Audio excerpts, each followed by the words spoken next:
Good evening. Welcome to the Reloading Podcast here on the Firearms Radio Network. Tonight, we're kind of do a couple of quick things to show you. Well, Jim went shopping, so he went over to Cabela's. He's going to show you some of the goodies he got, and I'm going to show you about LSD. So we're actually going to push back the caliber change on the Loadmaster. I put that in the show description, but we're going to push that back for another time. So because this one's going to be a little shorter episode tonight. So, are you talking about lysergic acid dilithiamide? No, sorry, we're not talking about the fun drug. All right, man. No time warps. No time warps back to the late '60s, early '70s. Oh, jeez, I know I've been accused of being psychotic, man, but you shouldn't take it out on me like that. Never mind. Nope. LSD in this case would be Lemi-Shine and Dawn. Yay, the good stuff. You betcha. So, what'd you do in firearms and reloading this week, Jim? You always ask me that, and I always come up short. Well, number one, I've been shopping. You can see my hat. That's why I'm wearing a Cabela's hat. I spent $100 yesterday. And you only spent $100? Yeah, well, it's like that's. Well, that's right. The wife was with you. I forgot. And well, I did last week. I did get the parts to finish building my wife's .22 rifle into a scoped rifle. Nice. So a little cricket. I got. Oh, sorry. Here's the base for the cricket rifle, and I was going to put a 3-9 Leupold or a little Nikon on it. Something like that. She says, absolutely not. She wanted a red dot. That's what she said. And she picked it out. If you can read the words, that's what she picked out. That's what she wants. She likes the red dot. Those are handy. As you can see it's still in the box, still in the package. Welded plastic and all. But I was going to do I bought a couple Lee Auto Primes. If you don't mind, I was going to take and do a product review on that tonight. Yeah, go ahead. Well, folks, I did open the tab on the box, but as you can see, these are in the original box, and I've never even opened it. But I bought 2 of them. Why? Oh, because this is why. Have you ever tried putting a square or rectangular package of primers in a round container? It don't work. It flat don't work. And it's made me cuss more than once, and I've been wanting one of these tools since Lee put it out on the market with that nice square tray. And the reason why I bought 2 is because I already own 2. Well, that doesn't make sense, does it, Mike? Now I have 4. But no, the thing is, folks, the reason why I have 2 is because I would leave one set up as large, I leave one set up as small. It's that simple. And when I do that, it works really, really well for me. And I'm actually putting this thing together, as you can see, and I'll be all right once I figure out how to do it. Oh, it helps because I put it together backwards. Yeah. Oh, geez, it goes good. A lot goes together, a lot better now. Anyway. Some minor details that get you. Yeah, man, it's Jason. We're here. I'd have to tell him to shut up already. Oh, look at that! Look at that! Look at that! It works so nice. It works so nice. I don't have a show holder down here at the house, but Mike has been very kind. He's made me an offer. I can't refuse. I just got to take and get off my butt and accept it. That's another story. But anyway, this is a Lee Auto Prime with the square primer tray. What I did was I put the thumb handle on there. Had a little trouble putting it together all backwards and everything. I'm very proud of this. It's only 20 bucks, but this one here, it happens to be the small. What I shall do is I'll take the large parts out of the large box, I'll keep them in the large box, and take the small parts and put them in the small box, and make sure to write on there with a big Sharpie pen, small and large. Okay, now that's just my personal preferences. But to answer the questions or to take and get a product review on this thing, well, I've used the Lee Auto Prime for years and years and years. I've used it, my first one I ever had. You see that little horseshoe right there? the first one, I used it so much, I actually pushed that horseshoe off of it. Yeah, it's like, huh? No, so it wasn't because I was over pressurizing it. It was because I used it so much that it actually gave way down here. You can't see because of my fat fingers, but that part right there just broke away. And because it's like I just used it so much and so well. But anyway, I like the metal part so well, and it hasn't changed hardly at all. I like this metal part so well. But this one here, like I said, square tray, square primers, square primer box. You don't find primers coming in a round box. Ah, that works almost. But no, I've always liked the concept of the Lee Auto Prime, and that's why I bought it, because it's simple. That's one of the things I do admire about Lee products is they're simple. Like here, all I gotta do to open this up is just give that thing a little swing, and off she comes. Throw the primers in the thing, drop them in there, lay them in there, whatever, and close the lid back up as soon as I figure out how to put it together. And look, it's just that simple. That's one of the things I do like about Lee basic products. I'm a one person, I don't care for their progressive press, but that's another story. But their basic stuff, like the Lee Classic Turret Press, I love it. I have one, and I use it quite a bit. Now, Mike is going to take, when we start on the Lee progressive presses, Mike is going to take and learn how to set up his own press. And I'm going to be here to help him as best I can. I can't, Mike lives in Wisconsin, I live in Pennsylvania. I'm not going to come over and help him set it up, but that'd be nice. You folks would actually get to see us shake hands on camera. But, no, Mike's going to learn, and we're going to learn together on how to set up that. What kind of press is that, Mike? It's the Loadmaster.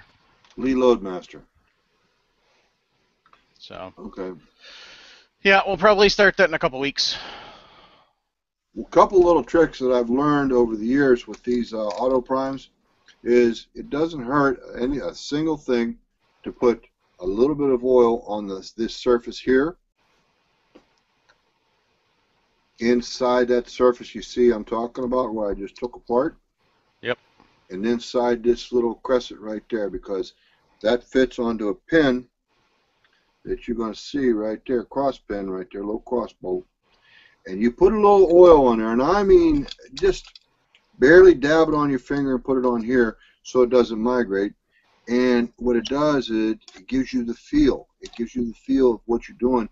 The only thing you should feel is that primer going in and bottoming out in the primer pocket of your case. That's a nice little trick. And the thing is, yeah, people shudder when they start to talk about putting oil near the primer. No, we're not doing that. Like I said, we're just putting a little dab on the end of the finger, and then we lubricate the parts that way. You're barely making it damp, much less getting it wet. Yeah, and it's not to the point where it's going to get anywhere near the primer, honestly. No, it would have to migrate clear from here. It would have to migrate clear up into here. Get on the plunger, get on the top of the plunger. You can see in the center there. Yeah, I'm going to take and bring it out there. That little shiny thing, guy can come out there. No, you just won't do it if you're careful. Yep. I like the Lee Auto Prime. I always have, or I guess I always will. And I use it religiously. Yeah, I'd agree with you on that one. And now I'm going to have to go and buy the XR because I've seen a couple of the features that I don't like. I've got the previous generation to that, and the two things that I saw that I like better on that is the cover actually locks into place, and then it's got that little channel that the primers roll down before they hit the chute. Yeah, what Mike's talking about, folks, is this little channel right here. The primers all roll down over here, and they go down this little chute right there, and they drop right down in there. Yeah, one of the things with the current the previous is you had to kind of shake it to get, because it was around, you'd have to shake it to get the primers to actually feed down in. Yes. So. Yeah, because the way this works, most folks are going to take and hold the thing upright like that. Well, if you've got primers in the chute, they're going to automatically feed down. But, all you have to do is just give it a very gentle sideways motion. It looks like I'm not holding it still, but let me pull back. What I'm doing is just rolling it sideways like that. Right. That's what I have. I have 2 of those. Yep. And I love them. I love them. But you know what? I got the better one. Yep. See, this is the previous generation of it. It's round. One of the big problems is this comes off real easy. And then you get to play primer pickup, because all there is to hold this in is little locking tabs, and that doesn't take a lot of force. So you take that off. The nice thing about this is it's designed with the little ridges and stuff you can see. Kind of looks like an old record. Yep. What that's designed to do is when you put the primers in there, if they're not all flipped over right, you can shake it and it'll flip them over. Yep. But then here's the chute.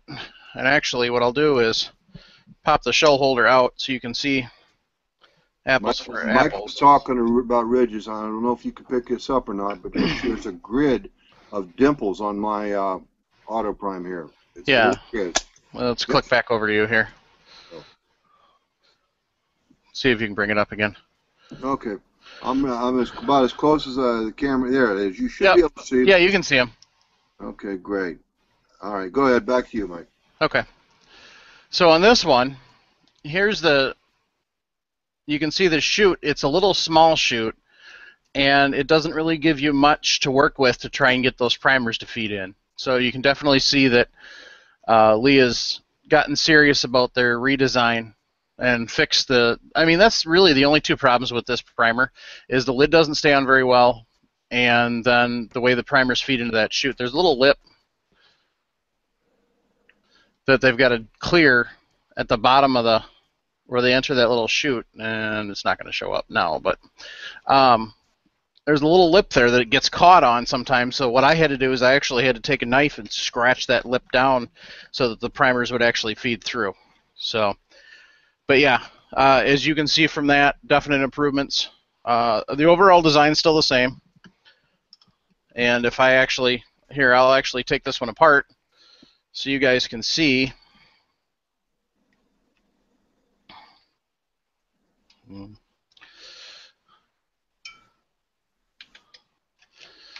This is the same. Yep. And then these 2 parts are the same. Yes, sir. So all they did is redesign the tray. So actually that's something I could probably check quick and see if you can just order the trays off the website. The tray is quite a bit different. Yeah. Well, if the rest of it's the same, which I don't know if it is or not, but theoretically, if the rest was the same, you could just change the trays out. Well, you know what? Let's hold off on. I'll put that up on the Google Plus page later this week and let you guys know, and I'll post it in the reloading room also. Okay, Mike. The other thing is, I was going to say, stay after me about checking on that because I'll just check it with my own auto prime tools. Oh yeah. Up in a barn. Yeah, that'd be the simplest way to do that. I wanted to say, Mike was talking about that little dinky chute that runs vertically, straight up and down into this well, if you want to call it that, or the horseshoe, whatever.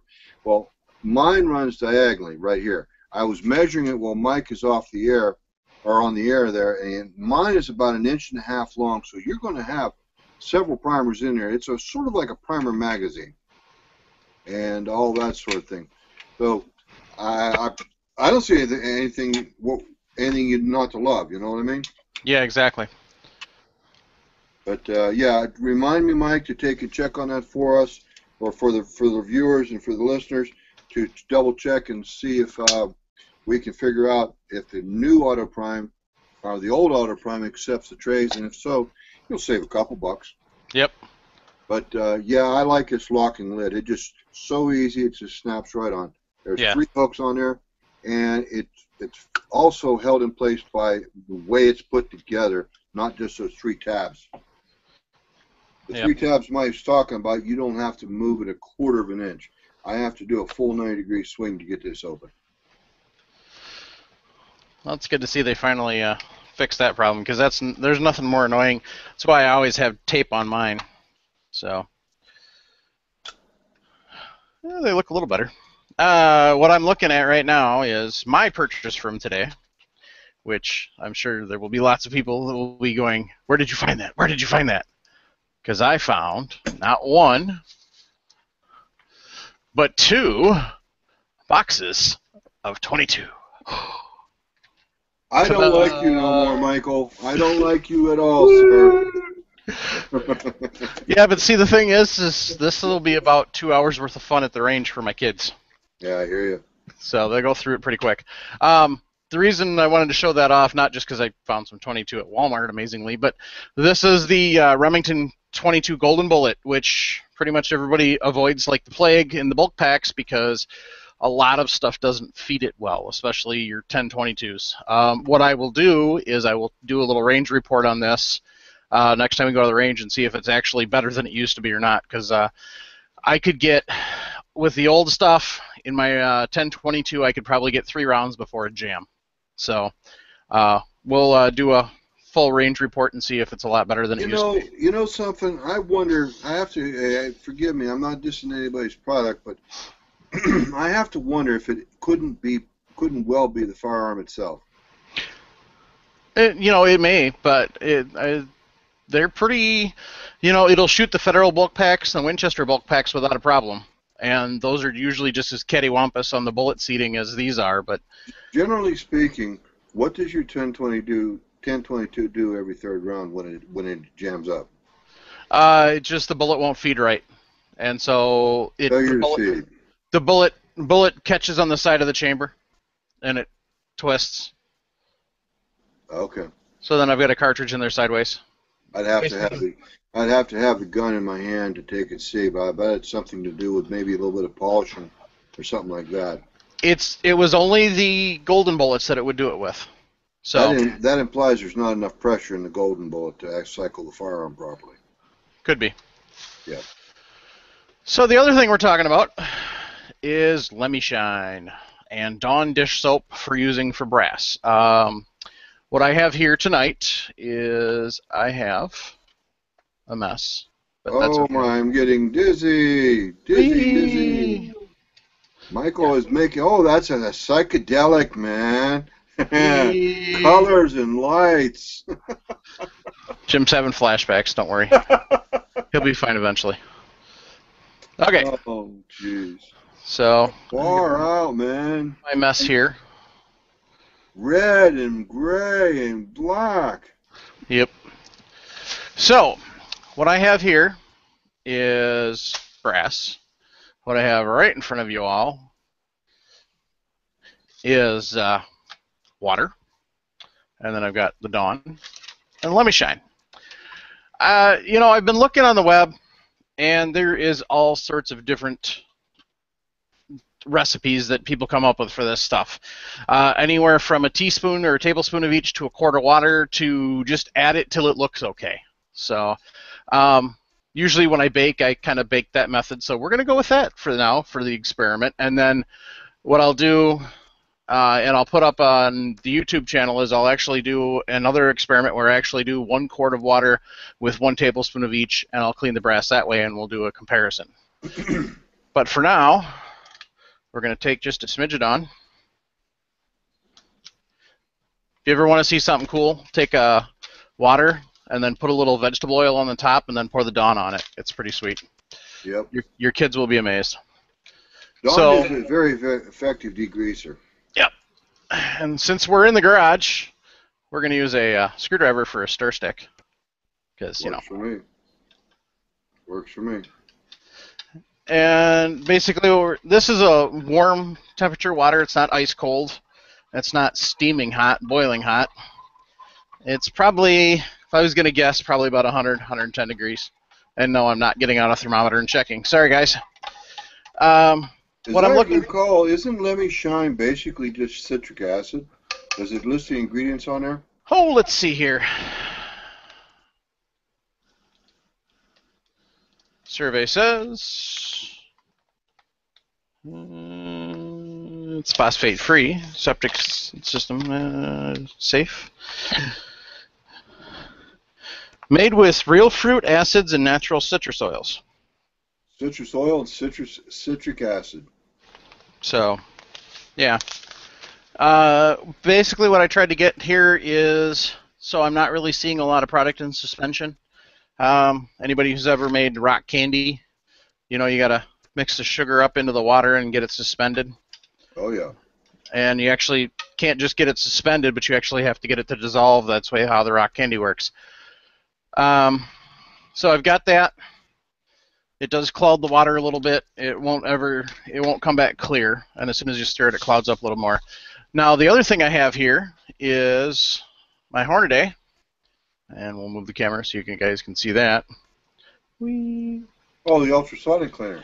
Hornady ultrasonic cleaner, and that's what we're going to use in the Lemi-Shine. Later this week, I'm going to set up another experiment where I'm going to have,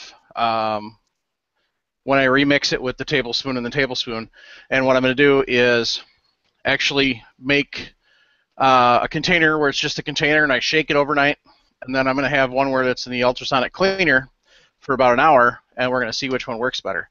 Now, in the cleaner itself, there is a minimum line and a maximum line, and so what you want to do,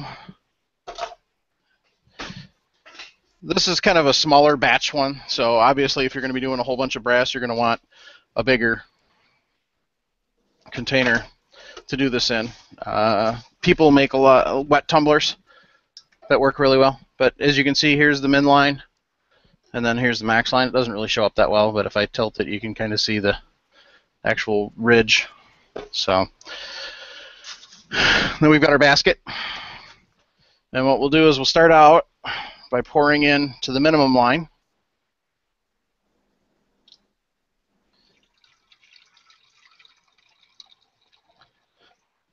And the reason they have a minimum is they are anticipating you're filling the basket up with brass. So you put your basket in, fold your tabs in so your lid will go on tight. And then pile in your brass. This is 40 and 223. Yeah, and a 308 bonus. So, and you figure out how much you want to do. You know, I'm kind of just tossing it in there, kind of guesstimating. It's not really counting the brass, so. But obviously you want to have it submerged, which it's not currently. So I will take and pour some more in.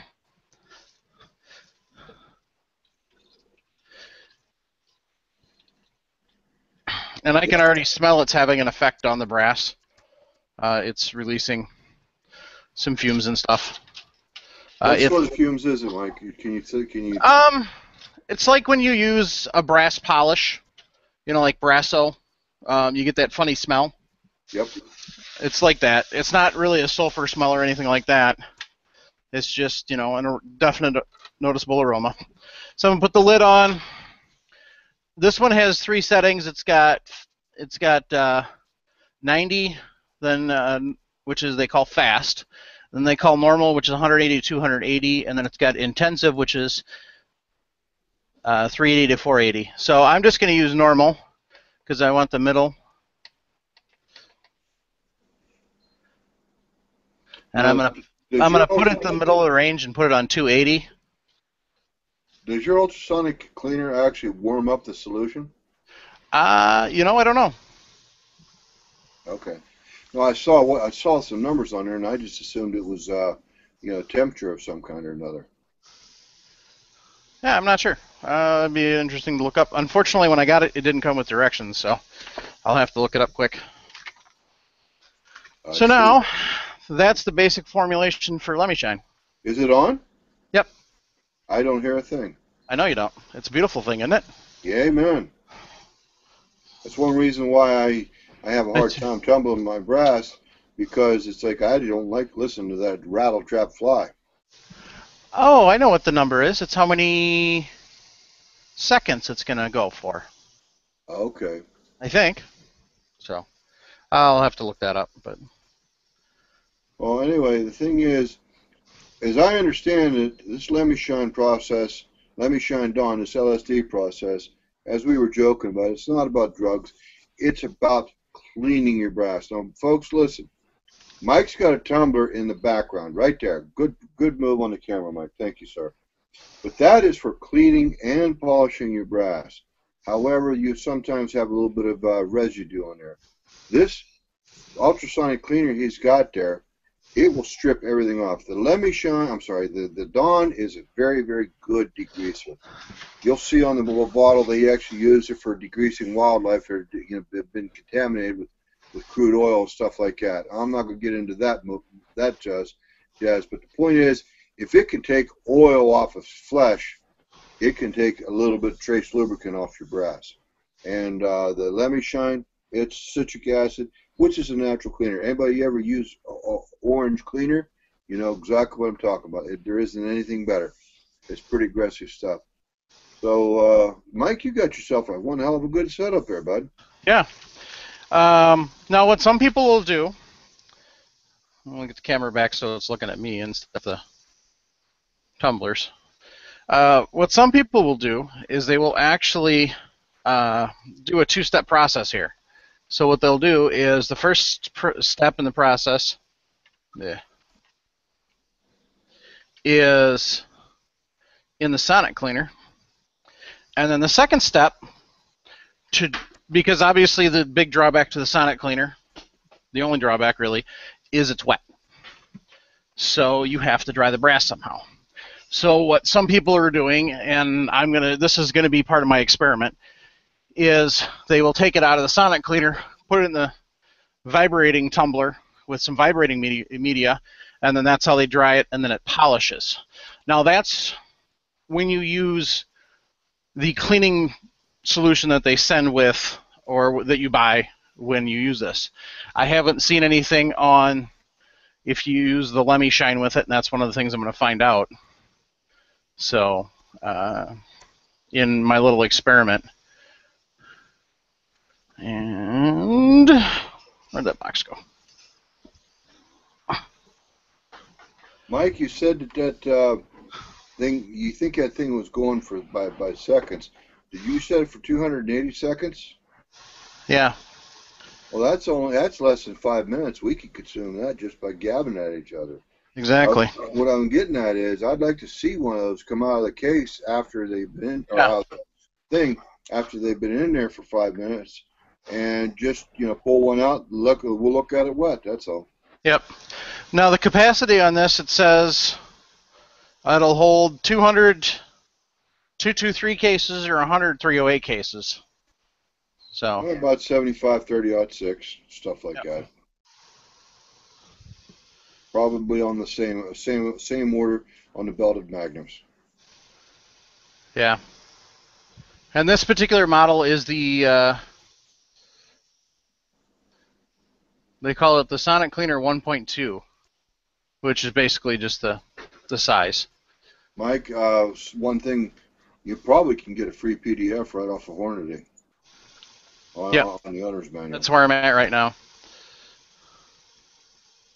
They got a video and... Speaking of Hornady, look at your screen, Mike. I got something free here.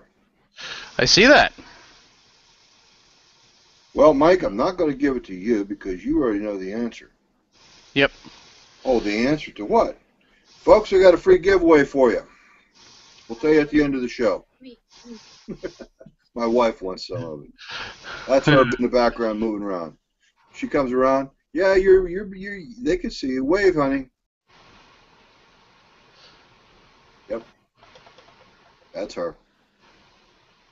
My wife, Marissa. Anyway, continue, Mike. Did you have something else you wanted to say before I interrupted you? Nope. Okay. Well, while we're waiting for this brass to take and get all ultrasonically vibrated, well, I've made that up on the fly. I got a question for you. For you, the listeners, the readers. Mike, did you happen to open up the question and answer box before we started the podcast? Nope. Oh, yeah. Yeah, it is. Do you have anybody in there? Nope. Okay. Somebody's opening your garage door, bud. Yeah, that'd be my wife coming home. Hey, you know what? The wives can get on the podcast too. Pretty much. No harm in that whatsoever. Nope. Now we got it. She's got to wave. Mine waved. Yeah, she doesn't have any choice. She's gonna have to wave if she walks by. Yeah, we had a cameo from my wife, so it's like gonna have to have a cameo from yours. Yep. Hey, podcasters. Hey, Hi, Miss Leslie. Oh, hi there, guys. So that was the wife. That was the wife right Now, there. Say hi. You got to stop. Hi, thank you for the wave.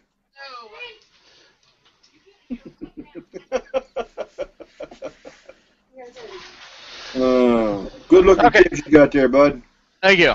Yes, sir. Okay, so set it for 280 seconds, and it's done.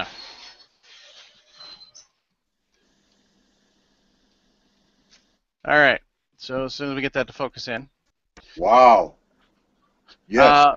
This one is cleaned. This one is not.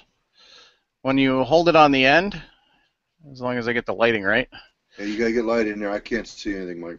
But you can see the shine around the lip on the one that was cleaned versus the one that wasn't.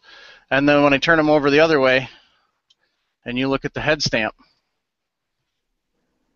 It's If not, it not focuses. there. Okay, There we go. Good. Yeah, I can. The head stamp is definitely more legible on the left cartridge. Yeah, I mean, that's, just a couple minutes. So they're still not clean enough, but so we'll put them back in and leave them. The one thing that they did say in the instructions is don't leave it run for more than 24 minutes without 3 minutes for cooling down. So, but you can just restart it again. So now I've got it set for 480 seconds because I just want to see. So back to what we were talking about, which was drying.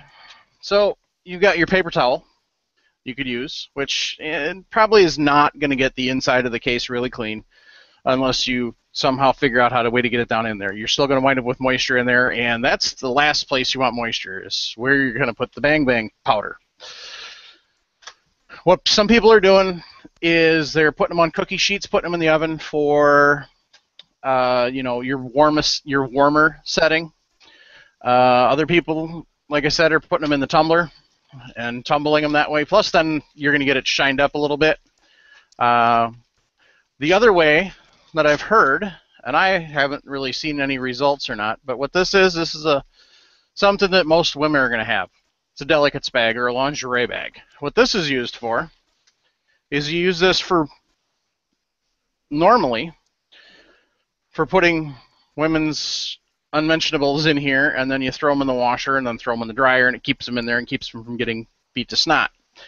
However,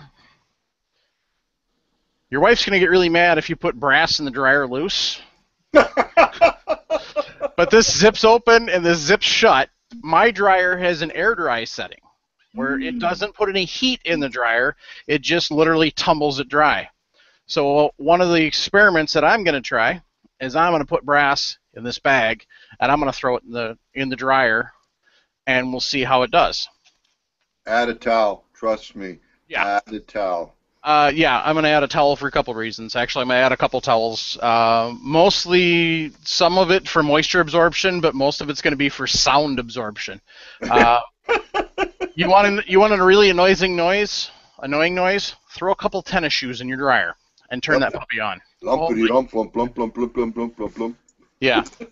So. You throw that brass in that dryer in that nylon bag. Number one, if you don't add the towels for a buffer, you're going to have, if you just throw the brass in there in the nylon bag, you're going to have racket from hell. Yeah. You don't want to do that when the wife's around because she's going to swear to God you're breaking her dryer. Yeah. And the other thing you're going to have is, depending on how your dryer operates, you could actually dent the brass. You're not going to dent a lot of them, but you could actually dent some of the brass because of the pounding. So it's conceivable in that nylon bag.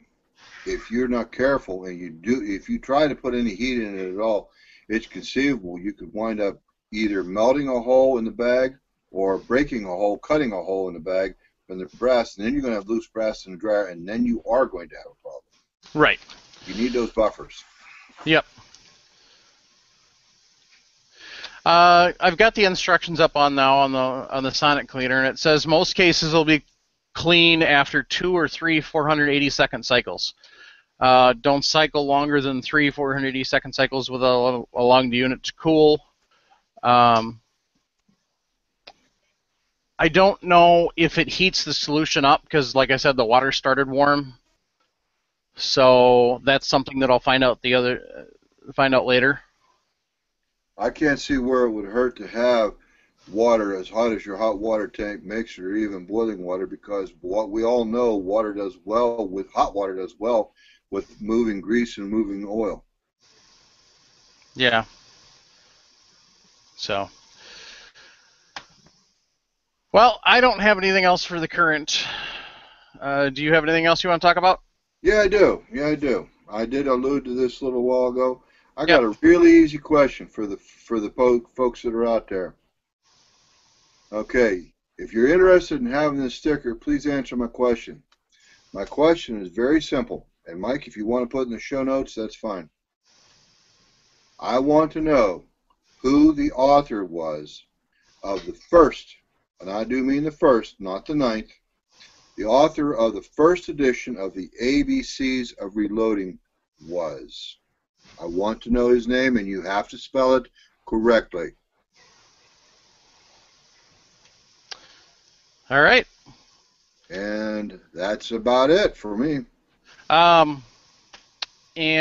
the first person to email that answer or post it in the reloading room will be the winner. The email address is reloading@firearmsradio.tv. You can also leave a comment on the www.reloadingpodcast.com website.